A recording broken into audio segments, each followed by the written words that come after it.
Hey, what's up guys? This is Anthony from Anthony's Customs, and for this review, we are looking at the Marvel Legends Build-A-Figure Bonebreaker, which is a half figure stuck onto a giant hunk of plastic. So let's go ahead and get it off the stand and take a closer look. This guy stands roughly, we'll just say 6 inches to the top of his head. It's right around there. And that's going to be pretty close to 15.5 centimeters. If you want to know the length, it's about 15 centimeters and about 5 3/4 inches. Okay, question of the day. Did you want a Bonebreaker figure? And if so, did you want it to look like this? See, to me, I'm not familiar with the character other than the images I've seen of him and various appearances he's made in different media. I don't remember him ever looking dopey and goofy like this. Like, this looks like the comedic relief. It almost looks like the guy from Goonies. I don't know what that face is. Like, technically it's sculpted well, but not for the character. He has big anime eyes and a crazy big open mouth, like I guess like he's laughing? Sorta? Maybe? He's got very tiny shoulders. Like, it just doesn't, it's not intimidating. And the stuff I've seen, it's like over the top V-shaped body. Like, aggressive looking character, and this is like goofy looking. The hair is sculpted well enough. It's a bunch of reused parts for the body. And, like, there's new parts, obviously, for the tank thing. And his weird gimp outfit. But it just, it doesn't look like the character. I'll post an image.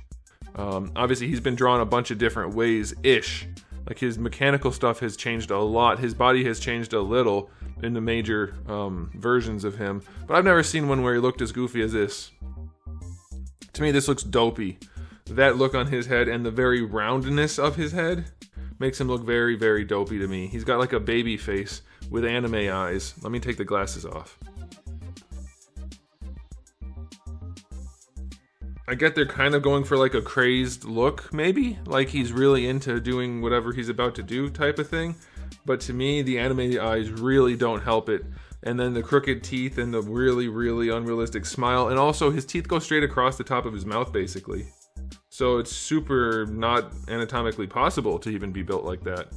And you're going to say, well, it's not possible to be on a tank either. Yeah, but it's supposed to look like a human on the top half. So it's like, let's just go to the source material. We don't have to have an argument about what's possible in the X-Men universe. So yeah, to me, this is not great just from like an accuracy standpoint. There's enough paint and stuff going on here that it looks decent. For the tank itself, we have the lights. We have the tiniest bit of silver dry brushing right there. We have the tiniest bit of silver dry brushing on each of the, whatever you call these. And otherwise, there's just no paint. I mean, there's a tiny bit on the engine over here. But why would you have a bird catcher thing right here? Like, that's the intake right behind the... That design, it just doesn't make sense. I don't think that's Hasbro's fault unless they came up with their own look for this specific version. I don't know offhand, but that's just bad design. But there's no paint really here other than the red belt up there. So... it looks like crap. It looks like a cheap-ass dollar store toy. Honestly, it looks like a bad custom. It looks like you took an old 1980s G.I. Joe thing and stuck a Marvel Legends figure on top. That's what it looks like. It looks so cheap. Aesthetically speaking, 3 out of 10. Don't like it. Objectively or personally. As far as accessories go, you get the trigger finger hands and the fist hands. That's okay. Then you get his gun. It has the tiniest bit of silver dry brushing on the end-ish. Like, it's not even... it's just barely, and it's not even dry brushing. It's placed. So it doesn't even look realistic in that sense. And otherwise, it's just a hunk of brown plastic. So, accessory-wise, 3 out of 10. At least paint the damn gun. Paint the damn gun. Okay. So as far as articulation goes, his little nubbin right here can wiggle. I know it's not a nubbin, it's a gun. Okay. It looks like it can receive blast effects, like from Iron Man or War Machine or something like that, but we don't get them. So that's a problem. So that's it for the tank. The treads are actually a soft plastics, a softer plastic, and it's a whole separate tread, but it can't be moved. So that's kind of... like, they could have at least made it functional. I know it's not, doesn't really serve a purpose, but these are toys. They're collectibles, but they are still toys, so making the treads work would have been cool. Okay, so as far as articulation goes, you can rotate him.